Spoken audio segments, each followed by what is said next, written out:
The Tongariro Northern Circuit is one of the 10 great walks of New Zealand and my personal favourite, being located in my home region. This spectacular trail takes hikers through martian landscapes and living volcanic environments. If you're looking for a truly unique hiking experience, then stay tuned, because in this video I'm giving you all the great walk hiking tips you'll need before embarking on your adventure on the Tongariro Northern Circuit Great Walk.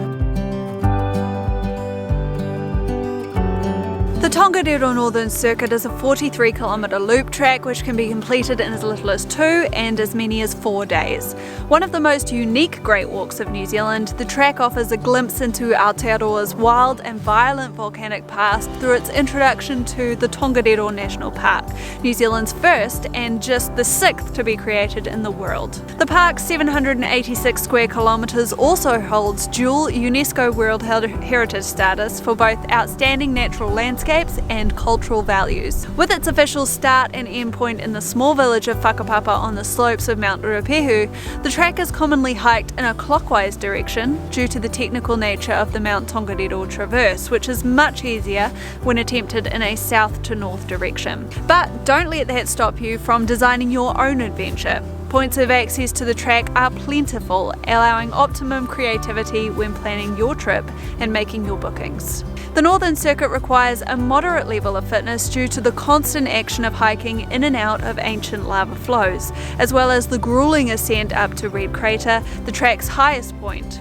A large portion of the track between Mangatapopo Hut and the Emerald Lakes forms part of the Tongariro Alpine Crossing, one of the world's most popular day hikes and arguably New Zealand's biggest outdoor attraction. In a normal summer season, you'll encounter hundreds, if not thousands, of hikers just on this one section of trail, so make sure that you're well prepared and equipped to stop and wait for others, especially in bad weather. There are abundant opportunities for side trips along the way, and I highly encourage you to take these wherever possible.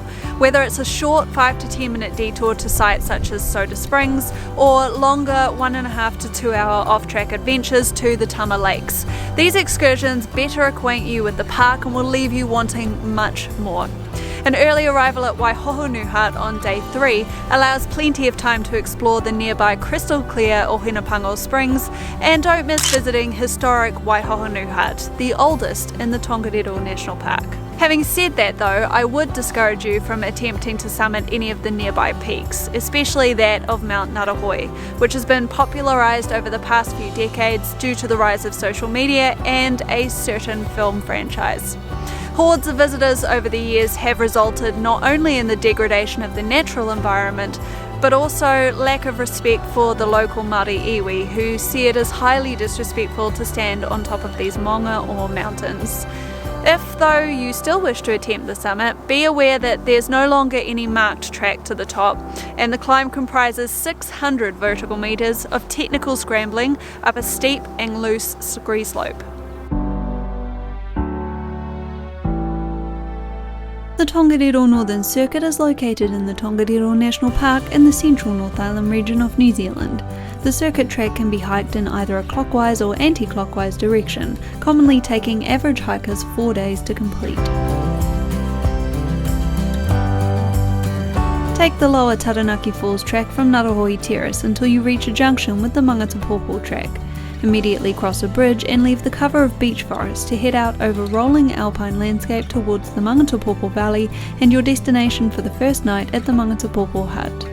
The next day brings the traverse of Mount Tongariro, so set out early to take advantage of the typically more settled morning weather. Gradually climb up the Mangatapopo Valley and take the side trip to Soda Springs at the top before beginning your ascent of the Devil's Staircase. After a grueling climb, make your way along the flat expanse of South Crater before preparing for your ascent of the final ridge to Red Crater, the highest point of the track. From Red Crater, it's a steep and tricky scramble down a scree slope to the Emerald Lakes, a great place to stop for lunch. Divert right off the Tongariro Alpine Crossing route towards Itinerary Hut, taking the rocky descent down to the valley floor. From there it's mostly flat across the wide expanse of the Rangipo Desert until you reach the hut after another hour or so of hiking. rise early the following morning to catch the sunrise glow over Mount Ngarahui before making the short push towards Waihohonuhut. The trail is heart-pumping through this section as you descend into and climb out of ancient lava flows, but the spectacular 360-degree views are more likely to take your breath away. An early arrival at Waihohonuhut allows the opportunity to explore historic sites in the surrounding region. On your final day, hike between the peaks of Ruapehu and Ngarahui as you make your way down the exposed Waihohonu Valley. Follow the stream to the Tama Saddle, where you'll have the opportunity to take the 1.5 to 2 hour detour to Tama Lakes. From the saddle, it's still another 2 hours of moderate hiking back to Whakapapa village, where you'll collapse into a comfy chair at the historic chateau and let the magnitude of your adventure settle in.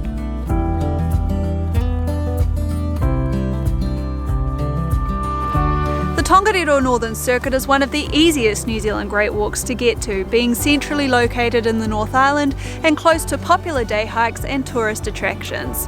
Combined with the fact that this track starts and ends in the same place, this makes utilising your own private car or transport an excellent option for the Northern Circuit. Parking is very safe in Whakapapa village, but bear in mind that even after some upgrades in the past few years, car parks are still limited over the busy summer season.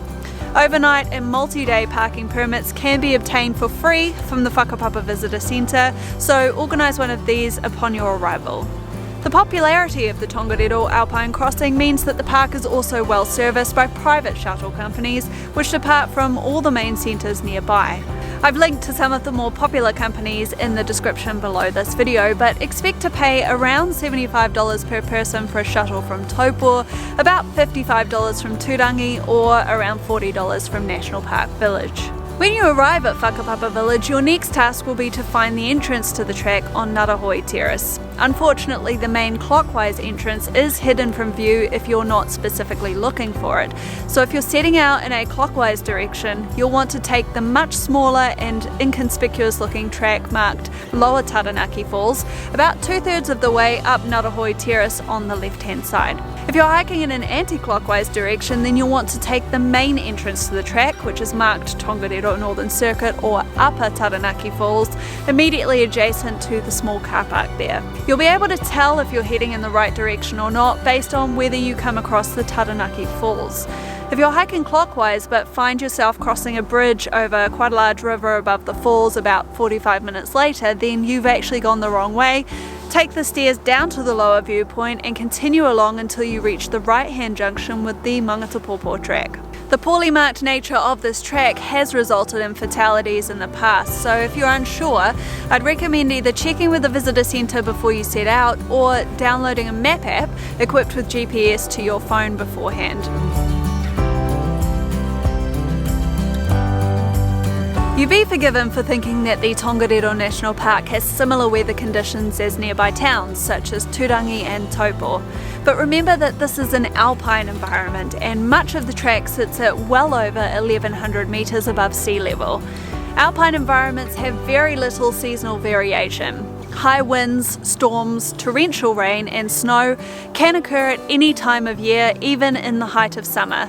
So it's for good reason that it's recommended you don't attempt the Northern Circuit between early May to late October every year. The volcanic nature of the park means that there are very few natural windbreaks, with the three peaks jutting out of a comparatively flat surrounding plateau.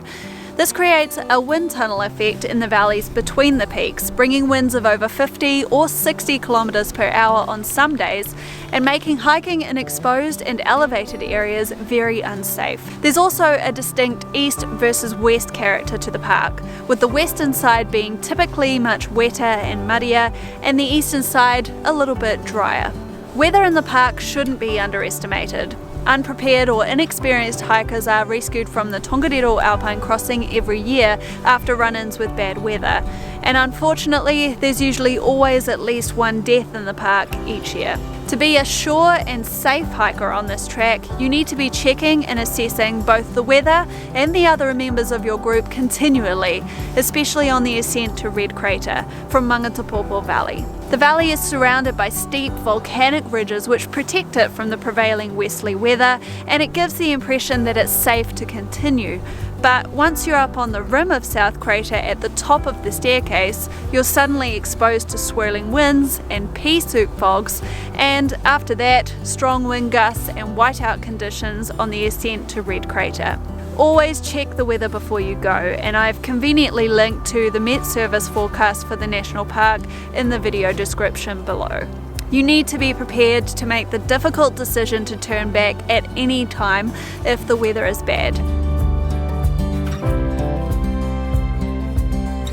Being a great walk, this track is very well maintained and looked after, and except for the traverse of Mount Tongariro, you will find a well-marked track through the landscape complete with boardwalked, gravelled and sandy sections depending on which side of the park you're on. On dry and sunny summer days, you'll have very little to worry about, but if the weather starts to turn bad, you'll have to be well prepared and adaptable. The Mangatapopo track between Whakapapa Village and Mangatapopo Hut is one example of this, where a downpouring of recent rain can make this section muddy and treacherous. Coupled with a few unbridged stream crossings, the anticipated hiking time for this track can double from 2.5 to 5 hours depending on the weather. Similarly for the side trip to the Upper Tama Lakes lookout, which provides arguably the most spectacular viewpoint in the national park on a good day. But attempt to reach the top on a wet, cloudy or windy day and it is a completely different story. The Upper Tama Saddle can be particularly dangerous on a windy day and should really be avoided. Physical fitness is also an important element to consider on this track. There are some very strenuous and technical sections which will be especially challenging for beginner hikers or those without a good fitness base. Many may find the repetitive action of hiking into and out of the small valleys carved into the ancient lava flows exhausting. Personally, I find it much easier to ascend 500 or 600 vertical meters in one continuous push than to keep hiking 50 or 60 meters 10 or 15 times throughout the day. The traverse of Mount Tongariro to the track's highest point at Red Crater is really the toughest challenge on the Northern Circuit. The 300-metre vertical ascent of the Devil's Staircase won't fail to get your heart pumping, but it does act as a good litmus test for your physical ability on the remainder of the track. If you or a member of your group is struggling here, then you're likely to find the rest of the traverse of Mount Tongariro much more difficult. The final push up the ridgeline to the Red Crater viewpoint is tricky and technical, on loose rock and with steep drop-offs, and sure-footedness is a must through this section, as is confidence in descending the steep and exposed scree slope on the descent to Emerald Lakes. Dig in your heels or descend sideways here for better traction. If you do have to turn back for any reason, there are plenty of options for shorter and easier overnight tramps in the park, and I've left a couple of my favourites in the description below this video. As one of the 10 tracks in the Great Walks network, you can expect the Northern Circuit to meet a very high standard of track facilities. During the Great Walk season between October and May, expect a warden to be stationed at each of the huts and a fairly reliable supply of gas for cooking and fuel for heating. There are a total of 3 designated huts and campsites on the Northern Circuit route, located at Mangatapopo, Itinerary and Waihohonu. Hut capacities range from 20 to 28, and due to this track's popularity, both of the smaller huts are due to be upgraded in the near future. It's possible to wild camp along this route, but some navigational skill is required because you must ensure you're at least 500 metres away from any other track in the park at all times and follow leave no trace principles. As with all Great Walks, it's important to book your bunks or campsites well in advance before you go. This is one of the more popular tracks in the Great Walk network and it gets booked up very fast, so visit the Department of Conservation website well in advance to check when bookings open for the upcoming season, usually in early June. A bunk in a hut will set you back $37 per adult per night for a New Zealand resident or $56 per adult for international visitors. New Zealand resident children under 17 years of age can stay for free, but they must still have a booking, and campsites will cost $16 per adult. Each hut and campsite comes complete with its own set of toilets, and there are 3 sets of additional toilets along the track, located at the top and bottom of this Devil's Staircase and also at the Tama Lakes Junction.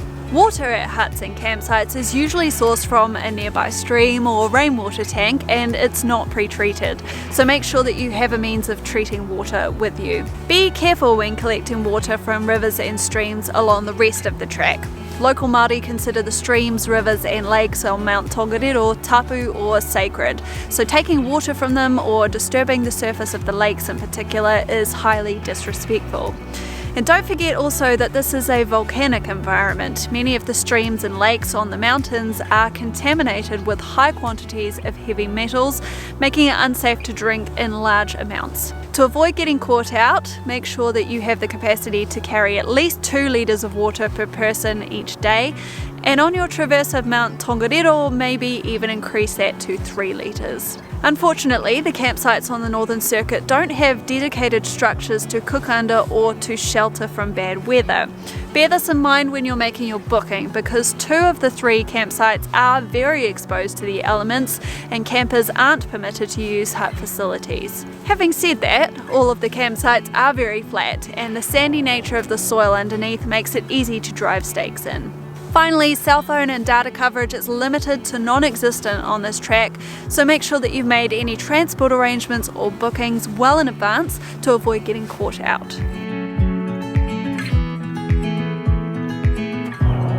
When hiking the Northern Circuit, it's important to remember that you're in an active volcanic environment and an eruption can occur at any time. Due to the underlying geology, eruption events in this park are more likely to be explosive, with fast-moving lahars and pyroclastic flows much more common than slower-moving lava flows. You need to be confident with the special nature of hiking in this region and understand how best to deal with any situation as it arises. Accidents do happen, as the recent Whakaari White Island tragedy has highlighted, so if you're uncomfortable about any aspect of hiking in an active volcanic area, it might be best to choose another track. I've linked to the volcanic alert levels in the GNS website, as well as historic lahar paths and no camping zones in the description of this video, so check that out. If any volcano in the park is above volcanic alert level 1, then seek further expert advice as to whether it's safe to embark on your trip. The park contains a network of hazard monitoring systems, and the Tongariro Alpine Crossing section in particular has an electronic warning system for eruptions. If an eruption occurs whilst you're out on the track, move as quickly as possible away from the eruption site. Move sideways out of valleys and depressions and head up ridges. There may be debris falling from overhead or ash clouds moving towards you, so shelter behind banks or ridges, cover your face and mouth, and shield or cover your head with your pack. Make for the nearest hut, road or well-populated area. If an eruption occurs at night, hopefully you're already at a hut or campsite and can follow the instructions of the warden. But if you're wild camping, make your way to the nearest hut following these general rules. Huts and campsites will be the first places search and rescue teams check, so they're a good place to congregate in an emergency. I'm currently working on putting together a recommended gear list for the New Zealand Great Walk, so make sure to stay tuned for that coming soon. But in the meantime, if you'd like to get an idea of what I pack on a multi-day trip, check out the link to my gear list in the video description, or I'll link my most recent Te Araroa gear list video for you up here. There are a few particular items of gear that you'll want to pay attention to for the Northern Circuit. The first is whether you want to use hiking boots or shoes on this track. In the summer season, the vast majority of the track is perfectly hikeable in a good pair of hiking shoes or trail runners. However, there are certain sections of this track, particularly the traverse over Mount Tongariro, for which sturdy hiking boots may just be a better option for some people because of their rigidity and better ankle support. You'll also want to make sure that you've got adequate protection from the elements on this track. Not only does this mean a full set of good waterproof and windproof layers for those bad weather days, but also a sun hat, sunglasses, and either long clothing or ample sunscreen to protect against the strong sunshine. In alpine regions, don't forget you're a lot closer to the harmful UV rays and ozone layer than you are at normal altitudes, which makes you more prone to sunburn and heat stroke. I'm caught out by this every year in the park, so learn from my mistakes and make sure that you're well prepared. And finally, in my opinion, a personal locator beacon is a non-negotiable item of gear in this region.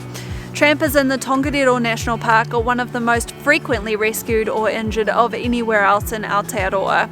A PLB can be hired for as little as $10 per day, so check the links in the description below for more information and be safe out there.